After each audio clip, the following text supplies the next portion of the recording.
Hello everyone and welcome back to another tutorial from Finance for Beginners. In this video, I'm going to show you how you can sign up and create a new account on the Mitrade application.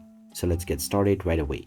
First of all, open up the Mitrade app on your device, and after you are taken into the homepage, you will see various different methods to sign up. You have the option to sign up with your Google account as well as your Facebook. Then you have the option to sign up with email. Tap on whichever one of the methods you prefer. And if you choose the Google or Facebook method, you will simply need to select your Google or Facebook account and allow access. If you choose sign up with email, just type in your preferred email address that you wish to sign up with. After entering your email address, tap on the next button and then enter your preferred password for your account. Then tap on the sign up button, and now you will be asked to complete the verification by checking the inbox within your email address. So just check your inbox and you will find the email address from Mitrade. Make sure to also check the spam folder, as sometimes it might appear there.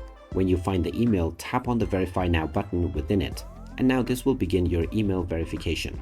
Once you see the email address verification has been completed, you can go back to the application and then tap on the Done button. Now that your email address has been verified, you can start trading using the Mitrade application right away. So there you have it. That is how easy it is to sign up and create a new account on the Mitrade application. If you find this video helpful, don't forget to hit that like button and subscribe to our channel for more useful tips and tutorials. Thanks for watching, and I will see you again in the next video.